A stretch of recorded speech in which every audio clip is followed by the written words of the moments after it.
मंत्र का बहुत अधिक मात्रा में लाभ लेने के लिए सिद्ध पीठ, जहां कोई महापुरुष मंत्र को सिद्ध किए हैं, सिद्ध किए हुए महापुरुष की वो भूमि, जैसे कोई आश्रम, कोई कुटिया, वो जगह जहां कोई सिद्ध महात्मा भजन किए हैं, अगर वहां मंत्र जप कर हम अधिक मात्रा में, तो वो मंत्र बहुत जल्दी प्रकाश करेगा। दूसरा, कोई पुण्य क्षेत्र, बड़े बड़े तीर्थ स्थान है, पवित्र क्षेत्र है, और नदी का तट, जैसे धारा बह रही यमुना जी की, गंगा जी की, तो 8 हाथ उससे थोड़ा दूर, 8 हाथ, वो ब्रह्म स्वरूप स्थान है। उस समय वहां का जब बहुत लाभ प्रदान करता है। पर्वत की गुफा, पर्वत शिखर, ये सब परम पवित्र हैं।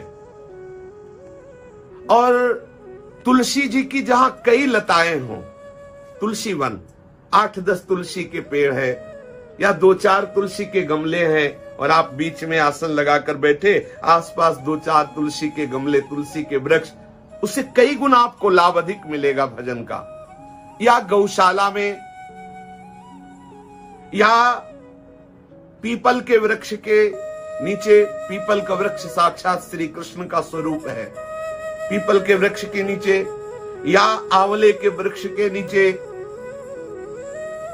या सदगुरुदेव के श्री चरणों के समीप, सदगुरुदेव के सानिध्य में सबसे अधिक लाभ मंत्रदाता सदगुरुदेव के सानिध्य में।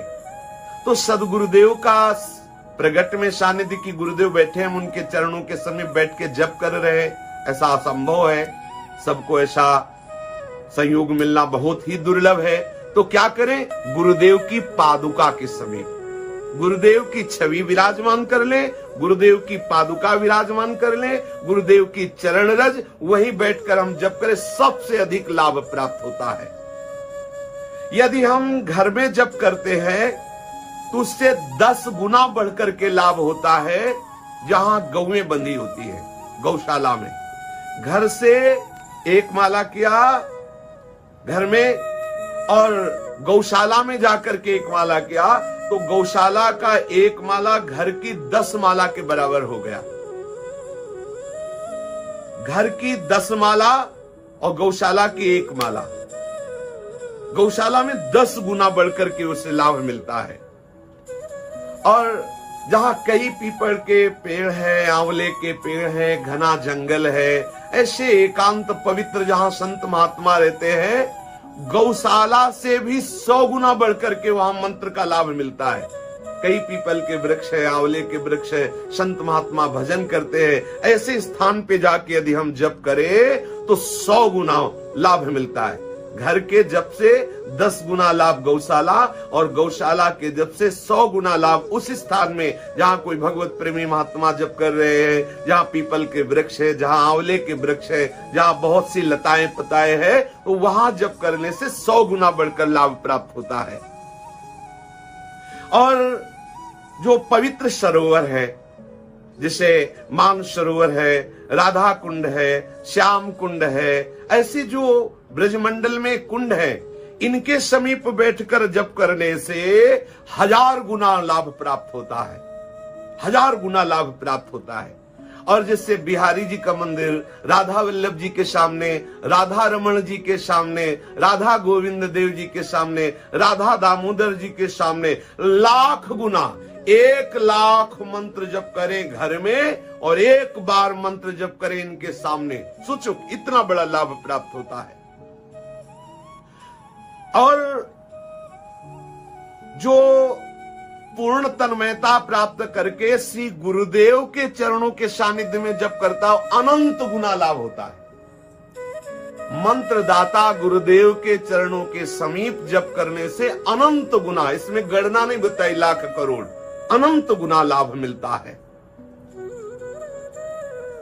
स्थिरता पूर्वक बैठ करके ऐसे हिलना, पैर हिलाना, इधर उधर देखना, ये सब मंत्र के विक्षेप है।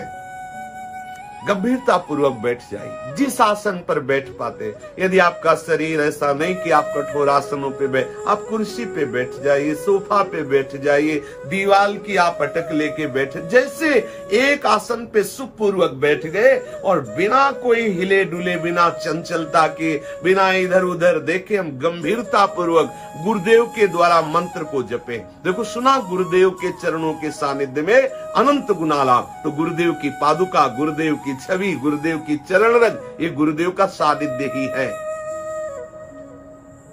मंत्र साधक जो निरंतर जपना चाहते हैं, उनको चाहिए कि वो भोजन को बहुत संभाल करके, क्योंकि भोजन से ही प्राण और मन का निर्माण होता है।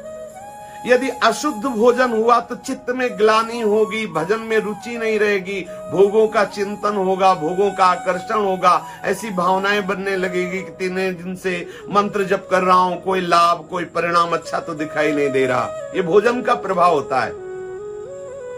चित्त मल विक्षेप से युक्त हो जाएगा यदि आपका भोजन सही नहीं है। यदि अन्याय से, बेईमानी से, छीनकर, चोरी डकैती से ऐसे अन्न कमाया गया, आप सोचे वो खा के भजन बने, आपका ठीक निर्णय हो, ठीक विचार हो, असंभव। क्योंकि उसके कमाने में ही अशुद्धि है, तो वो आकर के आपकी बुद्धि को कैसे शुद्ध करेगा।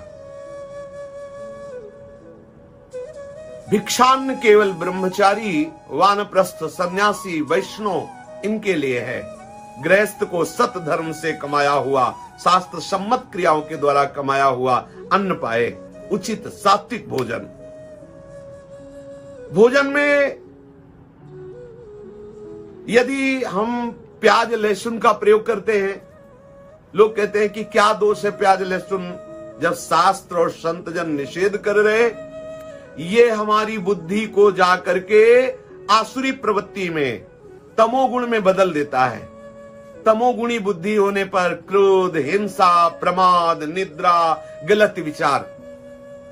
जब एक डॉक्टर मना करता है कि ये आपको नहीं खाना, आप मान लेते, लेकिन एक संत सदगुरुदेव शास्त्र मना कर रहे हैं, प्याज लहसुन तुम्हारा जीवन थोड़ी है, मना कर रहे हैं, मान जाइए ना, बड़ा अपवित्र माना गया है। यदि आप प्याज पाते हैं, लहसुन पाते हैं, तो ये दोष आपकी बुद्धि में अपवित्रता पैदा करेगा। मानो ये संत शास्त्र आज्ञा कर रहे हैं। जैसे शराब की बोतल में गंगा जल भर दो तो आचमन लायक नहीं रहता, जैसे शराब की बोतल में आप दूध भर दो पीने लायक नहीं रहता साधकों के लिए जो पवित्र भावना वाले, ऐसे ही जिस पात्र में प्याज लहसुन बनते वो पात्र का भोजन न तो साधक पाए न ठाकुर का भोग लगाए। जब शास्त्र मना करते तो मानना चाहिए, वो अपवित्र हो जाता है, उसमें रखी हुई वस्तु अपवित्र हो जाती है। मानो जिसमें प्याज लहसुन बन चुका है, फिर उसी में तुम दाल उबालो, सब्जी बनाओ कि भाई अब इसमें नहीं डालेंगे प्याज लहसुन, लेकिन वो पात्र पवित्र हो चुका है। जैसे शराब में रखा हुआ दूध, शराब की बोतल में रखा हुआ गंगा जल अपवित्र हो जाता है। साधक को बहुत पवित्र भोजन पाना चाहिए। दूध है, पवित्र घी है, तिल है, मूंग है, कंद है, केला है, आम है, नारियल है, आंवला है, और जैसे धान है, जौ है, जीरा है, नारंगी, ये सब भविष्यान्य देवन है। इसके पाने से आपकी बुद्धि पवित्र रहेगी, भजन का उत्साह बढ़ेगा। और शहद जो है वो औषधि में केवल पाने के लिए शास्त्र आदेश करता है, शहद मनमानी पाने के लिए निषेध किया गया है। इसीलिए मधु है और अधिक मात्रा में तेल है, गाजर है, उड़द है, मसूर है, कोदो है, बासी अन्न है, रूखा अन्न है, जिस अन्न में कीड़े पड़ गए, जिस अन्न में बाल पड़ गया, जो अपवित्र लोगों के द्वारा बनाया हुआ, भजनहीन लोगों के द्वारा, अवैष्णव के द्वारा बनाया हुआ, ये सब हमारी बुद्धि को भ्रष्ट कर देता है। इसलिए उपासक को चाहिए कि भोजन की पवित्रता पर ध्यान रखे। बाल बनवा के बिना स्नान किए आप भोजन पा रहे हैं, या आप मुख जूठा है, कुल्ला आचमन नहीं किए और आप मंत्र जप कर रहे हैं, इससे आपके भजन में हानि होगी। 2 बार स्नान का अभ्यास करें, प्रातः और सायं। प्रायः सब संत जन, सब उपासक जन है, इससे आपका ब्रह्मचर्य पुष्ट रहेगा, बुद्धि पवित्र रहेगी, क्योंकि हमारी मन बुद्धि का आश्रय शरीर है इस समय। तो शरीर जितना पवित्र रहेगा, दिनचर्या जितनी अच्छी रहेगी, उतने मन बुद्धि पवित्र होकर प्रभु के चिंतन में लगेंगे। जब आप माला जप कर रहे हो और कोई आपसे बात कर रहा हो, तो आपको चाहिए कि बिना माला पूरी किए आप बात न करें। यदि आप माला के बीच में कोई अत्यंत आवश्यक बात है बोल देते हैं, तो आप वहीं रोकिए, थोड़ा अंदर से जलन महसूस कीजिए कि क्यों बोलना पड़ा, और 2-4 बार नाम कीर्तन कीजिए, राधा वल्लभ राधा वल्लभ, राधा राधा राधा, फिर मौन होकर के मंत्र। वैसे तो चाहिए कि माला पूरी होने पर ही बात करें, नियम पूरा होने पर बात करें, पर यदि कोई ऐसी बात आ जाए आवश्यक और बोलना पड़े, तो नाम कीर्तन करते हुए बोले। उपासक को सावधानी ये रखनी है कि जब जप कर रहा हो तो आलस्य ना आने पावे, जप कर रहा हो तो थूके ना खखार के बार बार। आप पहले आचमन करके बैठे, क्या थूकने का अभ्यास। जप कर रहा हो तो नीचे के अपवित्र अंगों को ना छुए। जप करना बहुत जल्दी जल्दी नहीं, मंत्र का चिंतन, अक्षर का चिंतन करते हुए ऐसे ऐसे हिल के जप करना, या जप कर रहे, चिंतन कर रहे विषयों का, संसार का, भूल गए कितनी माला, कितने मन का कौन सा मन, एकदम ऐसा, ये सब निषेध। सावधानी पूर्वक गुरु कृपा का आश्रय लेकर के पवित्रता पूर्वक हम जप करें, अधिक से अधिक जप करें। इस जप के प्रभाव से हमारे हृदय में वो शक्ति प्रकट होगी जो समस्त पाप ताप वासनाओं का नाश करके हमारे हृदय में प्रभु के प्रेम, प्रभु की आसक्ति, प्रभु का वो अद्भुत ज्ञान विज्ञान उदय कर देगी, जो हम कृतकृत्य हो जाएंगे। जो हम आनंद चाहते हैं वो असली आनंद प्राप्त होगा। शेष चर्चा आगे। श्री राधा वल्लभ लाल की जय।